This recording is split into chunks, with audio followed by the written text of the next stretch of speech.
जैसे अब पदार्थों के प्रति कोई विकल्प ही नहीं रहा, और विकल्प तोड़ करके जिस व्यक्ति ने दीक्षा ले ली है उसे पाप का मूल जानकर, विषय सामग्री को असंतोष का कारण जानकर त्याग दिया है, जो और महान है। और इनसे भी महान वे हैं जो इन्हें ग्रहण ही नहीं करते, अपना बुरा करने वाली जानकर, अहितकर जानकर, सामग्री विषय सामग्री को बुरा करने वाला जानकर जो ग्रहण ही नहीं करते, ये महान विवेकी हैं। ये सब एक से बढ़कर एक उत्कृष्ट है। ऐसी बात इन्होंने यहाँ कही थी। कल अपन ने मूल छंद भी पढ़ा और उसका अर्थ भी देखा। अपन इसके भावार्थ से बात को आगे बढ़ाते हैं। पेज नंबर देखिए 95, 95 पेज पर। धनादि सर्व सामग्री का त्याग करने वाले सर्वोत्कृष्ट त्यागी कहलाते हैं। देखिए क्या कहा, सारी सामग्री, धन आदि, आदि के अंदर सब आ गया, घर बार महल मकान, सब कुछ जो भी आपको लगता है कि ये अपने पास में है, अपने पास में है, इतना जिस वस्तु के बारे में लगता है, वो सर्व सामग्री का त्याग करने वाले सर्वोत्कृष्ट त्यागी कहलाते हैं। किसी का कर दे और किसी का नहीं करे ऐसी बात नहीं कर रहे हैं, सर्व सामग्री का।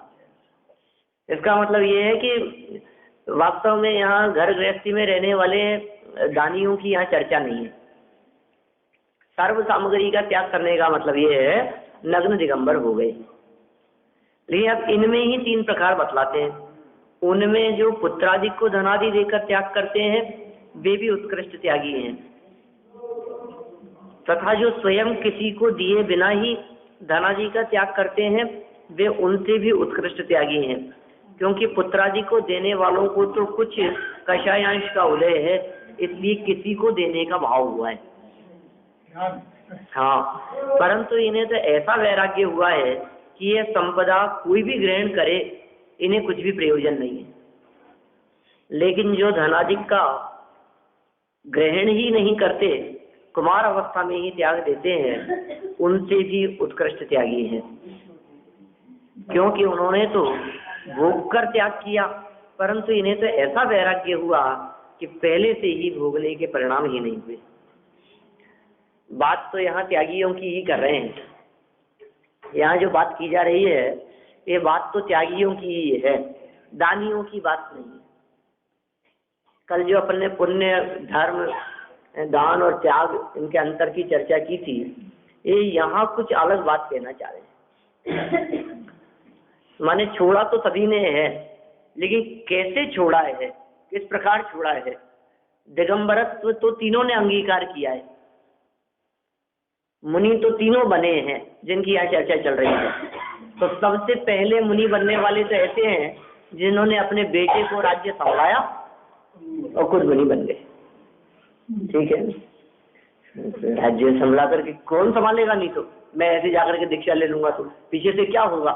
अरे पीछे से क्या होगा ऐसा अभी कषायांश मौजूद है, ऐसा लिख रहे हैं टोडरमल जी यहाँ।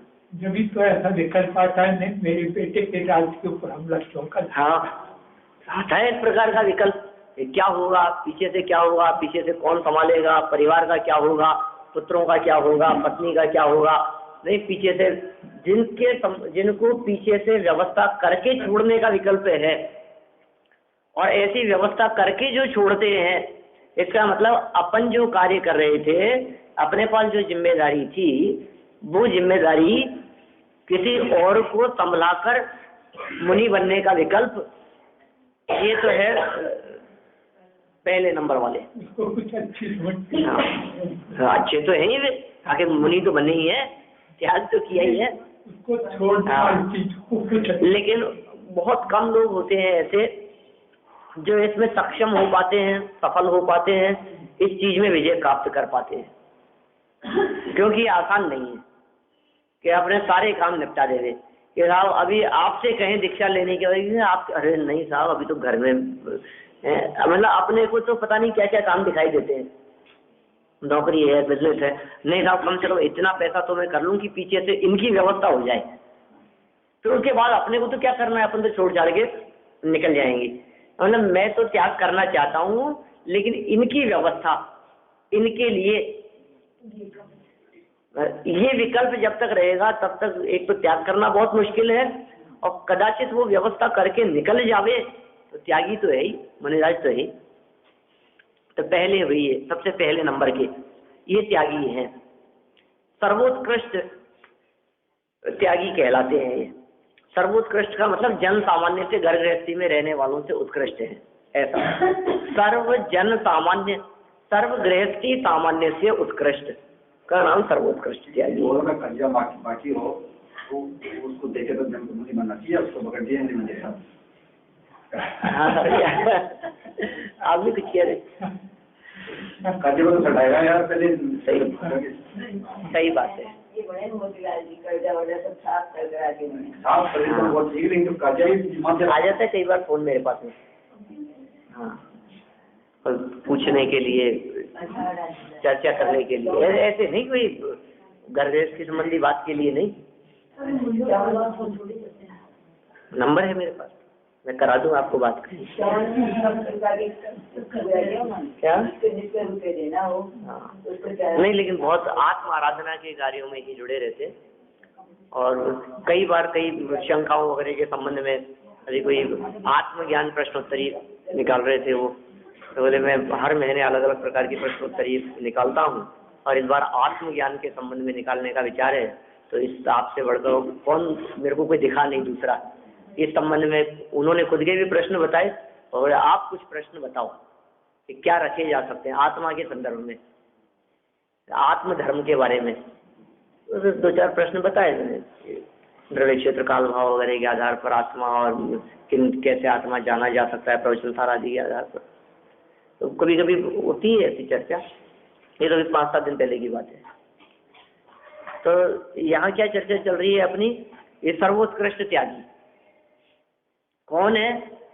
समला करके चले गए, चले तो गए, आसान काम थोड़ी ना, आप ही चले जाओ लेकिन समला करके, आखिर त्याग करके तो गई है। होते हैं इस तरह के, राजा महाराजा भी पुत्र को राज्य समलाया और दीक्षा ले ली, इसमें क्या है? आखिर दशरथ के पिताजी भी जब राज तिलक करके गए थे तो समला करके गए थे, अब बड़े बेटे को समला के जा रहे थे।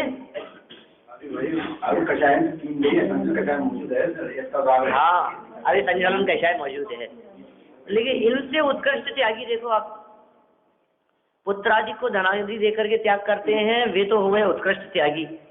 तथा जो स्वयं किसी को दिए बिना ही धनादि का ग्रहण त्याग करते हैं, ग्रहण में त्याग करते हैं, दिए बिना ही, विकल्प ही नहीं। समझो आप ऐसा कि पुष्प डाल जैसे, लेकिन उनके तो विकल्प चलता रहा था मन में। ऐसे कई दिखेंगे आपको जिन्होंने पीछे के बारे में सोचा ही नहीं, मुनिराज को छोड़ने के लिए गए थे और जंगल में मुनिराज का उपदेश सुनने के लिए गए थे, प्रवचन सुनने के लिए गए थे, और वहीं कपड़े उतार दिए और आए ही नहीं। तो घर वालों से पूछे कि नहीं पूछे, कि क्या पूछना है?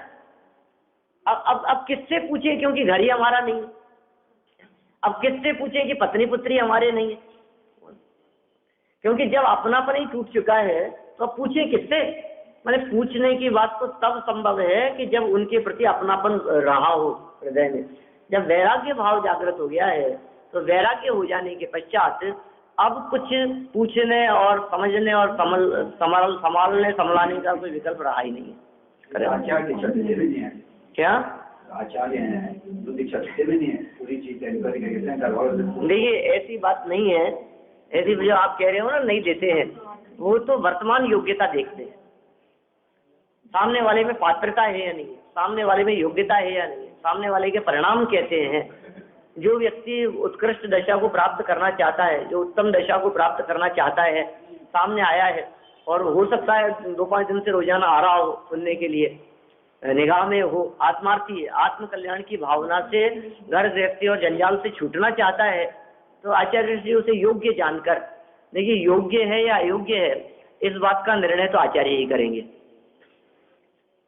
दीक्षा देना कि नहीं देना इस बात का निर्णय भी आचार्य श्री के हाथ में है।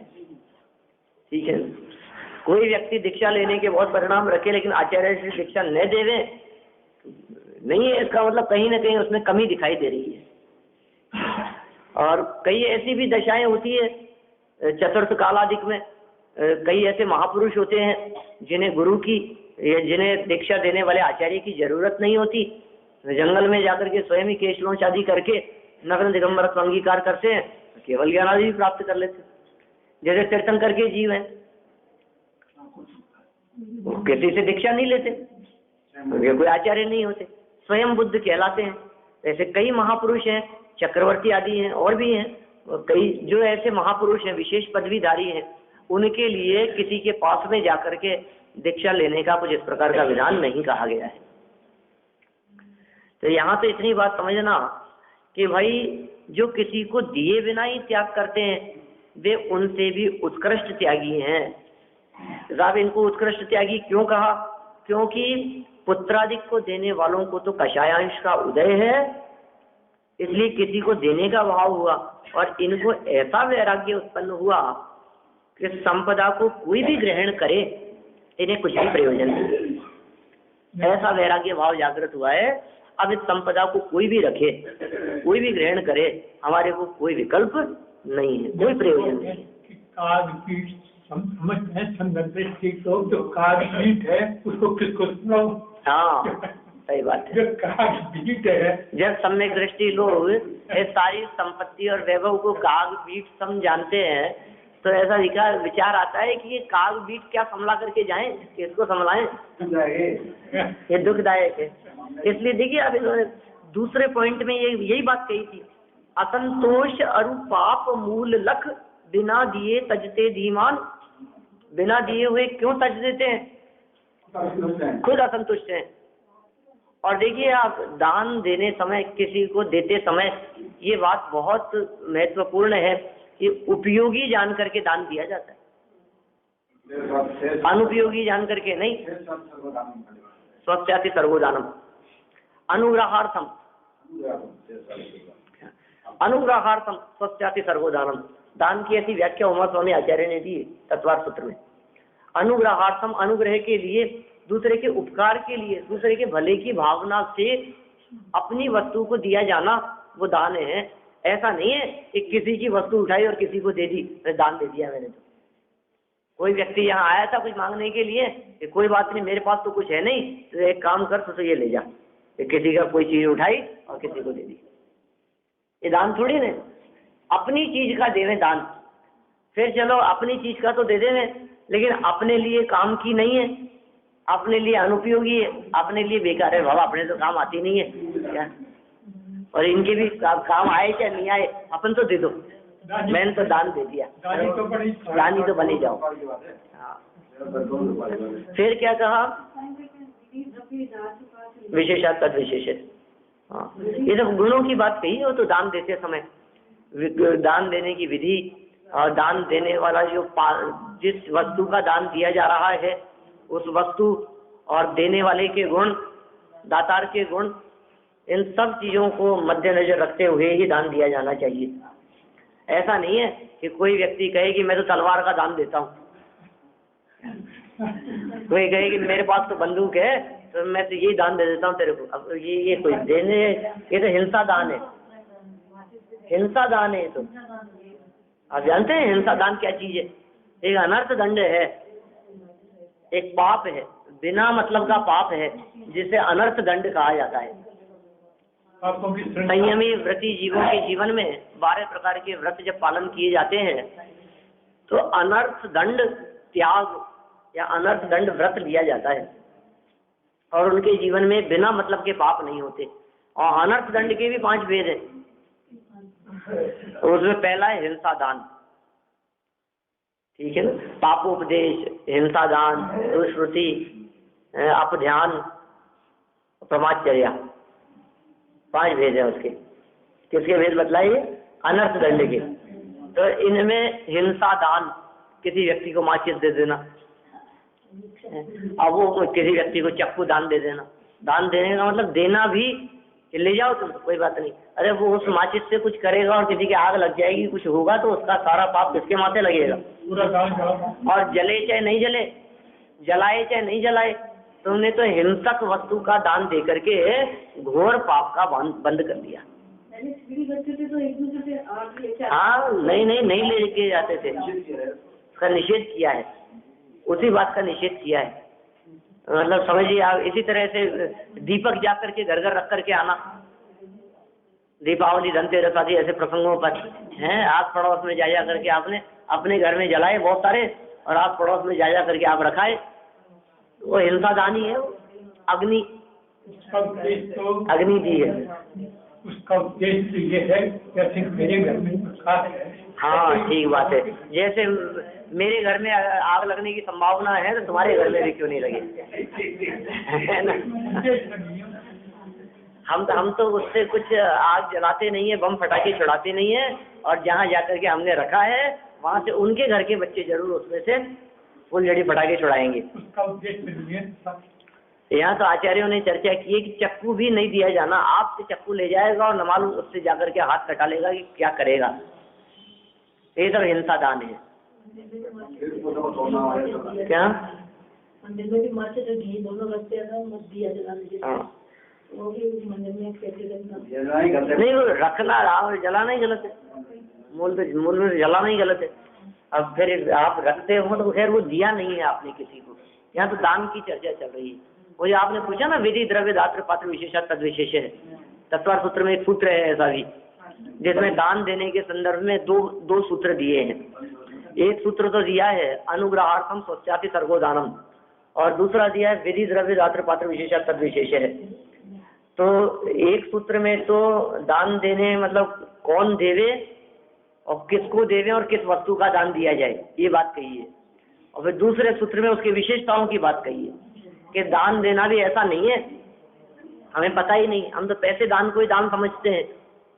बड़े बड़े दानवीर आपको पैसे वालों में ही मिलेंगे, ठीक है ना, सब, क्योंकि गरीब आदमी तो दानवीर हो ही नहीं सकता है। जबकि आचार्यों ने दान की चर्चा करते समय कहीं पैसा दान लिखा ही नहीं है। हमारे सारे दानवीर पैसे वालों में ही मिलते हैं। उन्होंने तो 4 प्रकार के दान कहे, औषध शास्त्र अभय आहारा, 4 प्रकार के दान है। उत्तम त्याग कहो जग सारा, औषध शास्त्र अभय आहारा, नीचे राज देश निर्वारे, ज्ञाता दोनों दान तुम्हारे। तो दान है, आहार दान ये तो दान है, औषध दान, अभय दान और ज्ञान दान, ये 4 प्रकार के दान है। इनमें कहीं पैसा दान तो है ही नहीं। तो दान कैसे दिया जाए, किन परिणामों से दिया जाए, देने वाले के क्या परिणाम होने चाहिए, जिस वस्तु का दान दिया जा रहा है वो वस्तु किस प्रकार की होनी चाहिए, कैसी होनी चाहिए, इत्यादि बातों के बारे में विचार पूर्वक दिया गया दान ही वास्तविक दान है। तो यहाँ ये जो दूसरा पॉइंट जो दिया है, पहले पॉइंट में तो यहाँ बात कर दी कि किसी न किसी को दे करके गए, पुत्रों को संपत्ति संभला करके गए, राजपाट घरबार, अब मैं जा रहा हूँ तो कम से कम अपने वसीयतनामा से लिख जाऊं, दीक्षा लेने के लिए जा रहा हूँ तो अपनी वसीयत, अपनी संपत्ति का बंटवारा बच्चों में किया और फिर दीक्षा ले ली। ये पहले नंबर वाले त्यागी। इनसे उत्कृष्ट त्यागी कौन है कि जिन्होंने बंटवारा करने का विकल्प ही नहीं किया। होगा तो होगा, जिसके जितना भाग्य में होगा, जो जैसा संभालेगा, जिसकी जैसी होनहार होगी, जिसका जैसा उदय होगा उस अनुसार वो संभालेगा। हमें कोई विकल्प नहीं है और छोड़ करके चले गए, ये दूसरे प्रकार के त्यागी, ठीक है ना। तो ये दूसरे प्रकार के त्यागियों के संदर्भ में जो बाबू जी ने जैसी बात कही वो बात कर रहे थे अपन, कि दान देते समय उस वस्तु को उपयोगी जान करके दान दिया जाता है। और ये दूसरे प्रकार के जो त्यागी हैं ये सोचते हैं कि अरे मुझे ही जो चीज अच्छी नहीं लग रही, मैं ही जिन वस्तुओं से, जिस संपत्ति से, जिस वैभव से आकुलित हूँ, परेशान हूँ, पीड़ित हूँ, असंतुष्ट हूँ, ये दुख की मूल है, तो मैं ऐसी दुख की मूल असंतोष उत्पन्न करने वाली सामग्री किसे दे करके जाऊं। मैं तो किसी को नहीं देता, जो होगा सो हो जाएगा और त्याग करके निकल गए। हाँ, सही बात है। मेरे लिए और दूसरे के लिए भी पीड़ा करी ही होगी, दूसरे के लिए अच्छी कैसे हो सकती है। इनसे भी उत्कृष्ट बात कही है साहब एक और, इनसे भी उत्कृष्ट त्यागी एक और है। कौन है इससे भी बढ़कर के त्यागी? ये देखिए, पहले प्रकार के त्यागी तो वे कि जिन्होंने भोगा भी और दूसरे को दे करके छोड़ा। दूसरे प्रकार के त्यागी वे हैं कि जिन्होंने भोगा, अच्छा नहीं लगा, इसलिए दूसरे को बिना दिए छोड़ा। और तीसरे प्रकार के और उत्कृष्ट त्यागी वे हैं जिन्होंने बिना भोगे ही कुमार अवस्था में ही छोड़ दिया, दूसरों को देख करके। तो ये सर्वोत्कृष्ट त्यागी है। जैसे मान लीजिए एक व्यक्ति तो लड्डू छोड़ने वाला ऐसा व्यक्ति है जो स्वयं ने तो खाया ही है और फिर कहता है कि यार मेरा तो पेट भर गया, अब तुम खा लो, है ये तुम्हारे लिए छोड़ दिया मैंने। एक तो पहला छोड़ने वाला। दूसरा छोड़ने वाला ऐसा व्यक्ति, उसने थोड़ा सा खाया, पसंद नहीं आया तो कहा नहीं मैं तो नहीं खा रहा, तुम खा लो। अगर खुद को पसंद नहीं आया तो दूसरे को खिला रहा है, क्या इसने भी छोड़ा। और तीसरे प्रकार का ऐसा कि जिसने खाया ही नहीं, जो पहले से ही ऐसे विचार रखता है कि इसको खाने से सुख मिलने वाला नहीं है। बड़े बड़े त्यागियों को देख करके कुमार अवस्था में ही, युवा अवस्था में ही जिनके हृदय में त्याग का परिणाम आ गया और बिना भोगे ही संपत्ति और सामग्री का त्याग करके निकल गए, वे सर्वोत्कृष्ट त्यागी हैं। देखिए ये 3 लाइनें देखिए इसकी वापस। ये धनादि का ग्रहण ही नहीं करते, कुमार अवस्था में ही त्याग कर देते हैं, उनसे भी उत्कृष्ट त्यागी है वे लोग। क्योंकि उन्होंने तो भोग कर त्याग किया, परंतु इन्हें तो ऐसा वैराग्य हुआ कि पहले से ही भोगने के परिणाम ही नहीं हुए। ये हो गए सर्वोत्कृष्ट। उत्कृष्ट से भी उत्कृष्ट और उनसे भी उत्कृष्ट, यानी इनसे उत्कृष्ट कोई त्यागी और दूसरे नहीं हो सकते हैं। इस प्रकार सर्व संपदाओं के त्यागियों को अनुक्रम से उत्कृष्ट जानना चाहिए। इस प्रकार यहाँ त्यागियों के उत्कृष्ट से उत्कृष्ट पने की बात कही गई।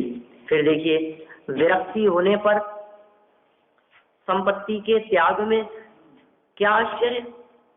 जो कोई व्यक्ति यदि ऐसा विकल्प करता है कि अरे भाई त्याग करना आसान काम तो नहीं है, अरे साहब कितना ही वैराग्य हो जाए, छोड़ना कोई आसान काम है क्या? किससे छूटता है साहब? छूटना आसान काम नहीं है।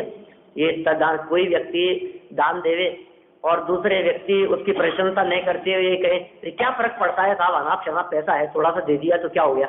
जो लोग ऐसी बातें करते हैं लोग, अरे अरबों है, करोड़ों रुपया है उनके पास में, अभी से 1,50,000 दान दे भी दिया उन्होंने, क्या फर्क पड़ गया उसमें। तो फिर दूसरा व्यक्ति ये कहता है कि नहीं पैसे वाले तो बहुत मिलेंगे, लेकिन देने का परिणाम होना ये भी आसान काम नहीं है। पैसा है इसलिए दिया, ये बात तो सच्ची है, होता है तभी देता है व्यक्ति, लेकिन होवे तब भी छूटना इतना आसान काम नहीं है। पैसे का त्याग होता है। हाँ, पंच कल्याण पैसे से नहीं होता, पैसे के त्याग से होता है। पैसे के प्रति ममत्व छोड़ने से होता है, उसके प्रति आसक्ति छोड़ने से होता है, तब जाकर के वो सब आयोजन हो पाते हैं। लेकिन एक ऐसा है कि अपने नाम की वही ये कह रहे हैं त्याग भी साहब, इन्होंने संपत्ति का त्याग कर दिया, अरे साहब बहुत बड़ा काम कर दिया, आसान काम नहीं है। अरे साहब छोड़ा तो है इन्होंने, तो ये कह रहे हैं भैया क्या आसान काम नहीं है, कौन सा बहुत बड़ा काम कर दिया, विरक्ति हो गई तो छूट गया, छोड़ा क्या है। देखो विरक्ति होने पर संपत्ति के त्याग में क्या आश्चर्य। लिख रहे हैं सत्पुरुषों द्वारा संपत्ति पाकर छोड़ देने में कोई आश्चर्य की बात नहीं है। सज्जन पुरुष हैं, संपत्ति प्राप्त हो गई थी, पूर्व पुण्य के योग से प्राप्त हुई थी, चक्र रत्न प्रकट हो गया था और 6 खंड की विभूति हाथ लग गई थी, लेकिन उसे छोड़ देने में कोई आश्चर्य की बात नहीं है। यह बात आगामी छंद में कहते हैं।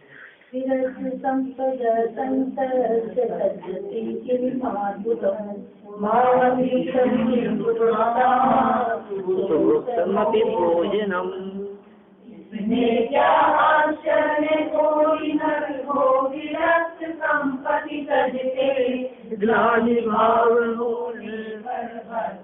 भोजन क्या नहीं ममते।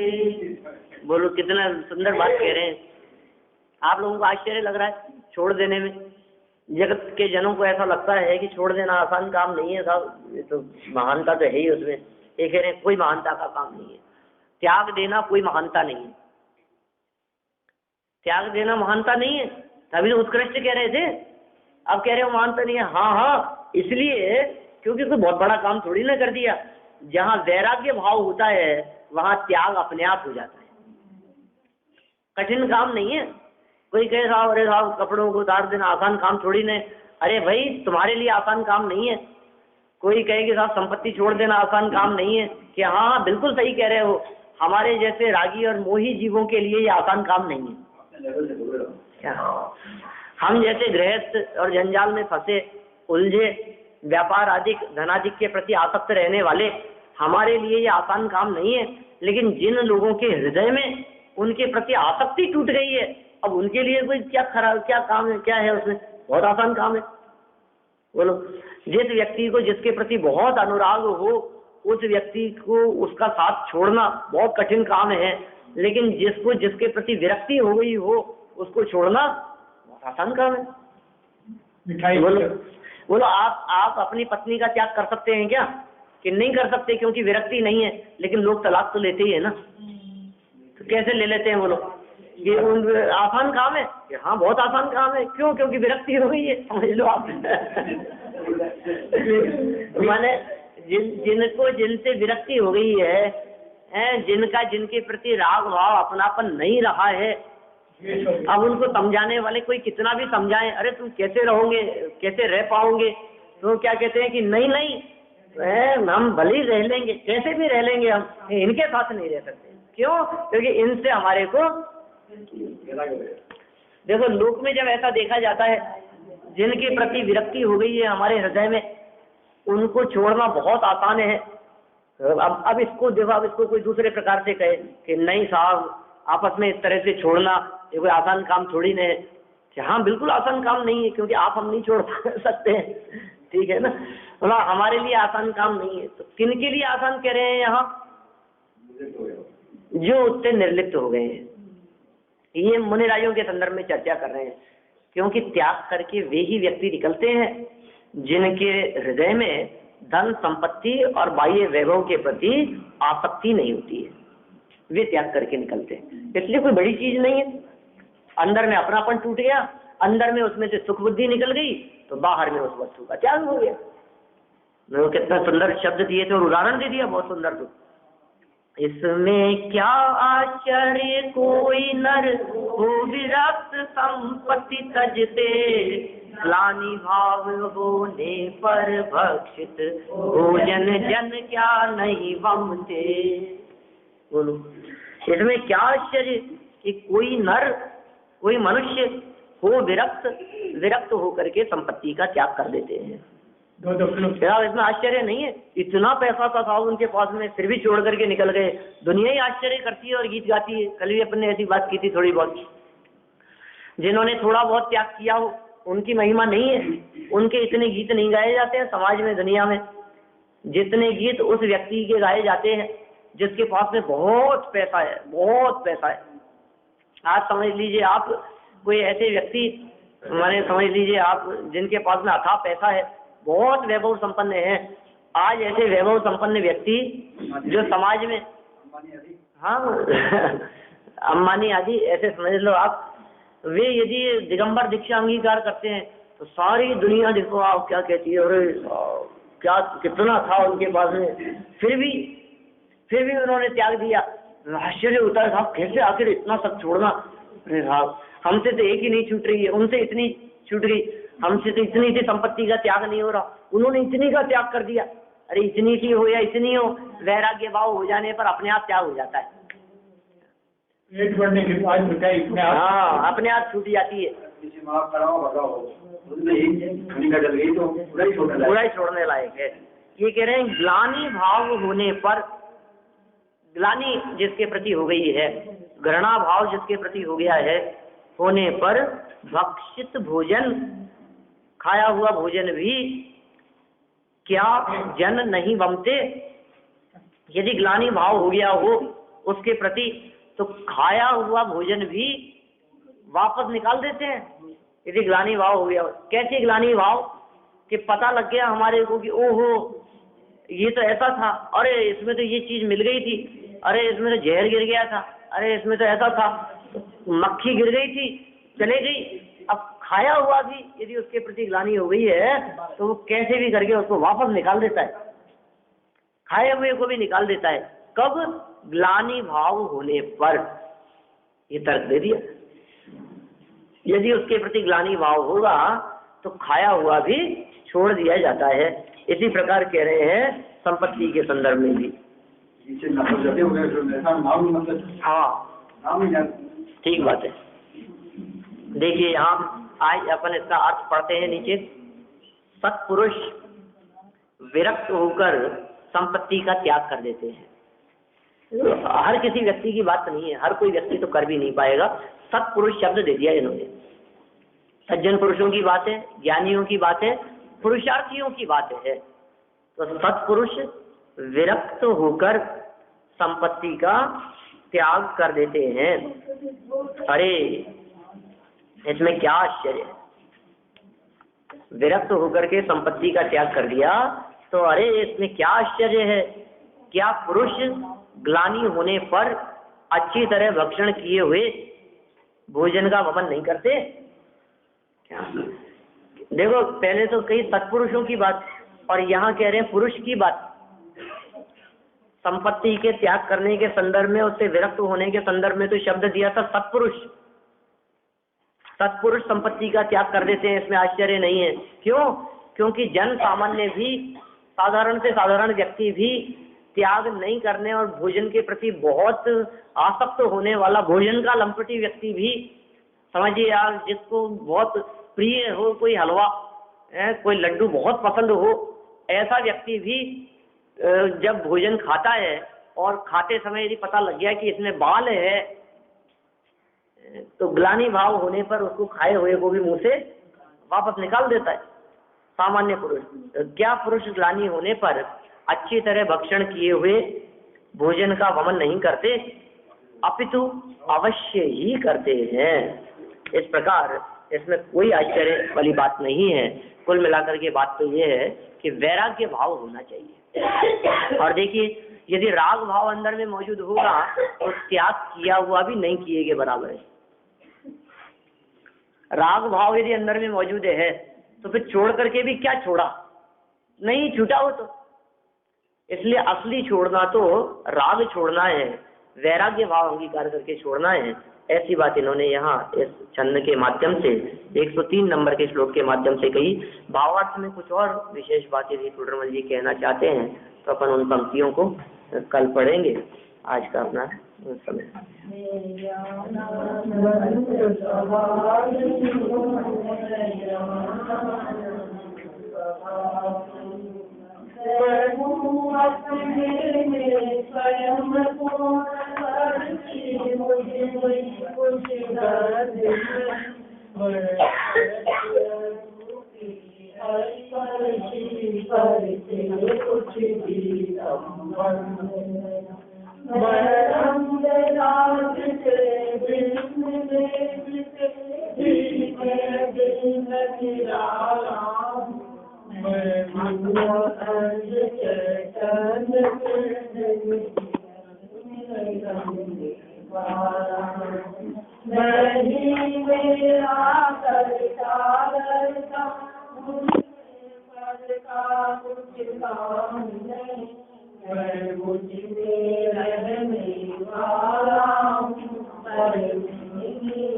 नाश देखो ज्ञान के प्रकाश देखो पापा पर घात देखो भाइयों की बखानी है समुद्र ज्ञान देखो बंदरी दीवान देखो सफर की छान देखो परम कहानी है अनुभव बताए देखो जीव के जताए देखो साबुन बताए देखो निशानी है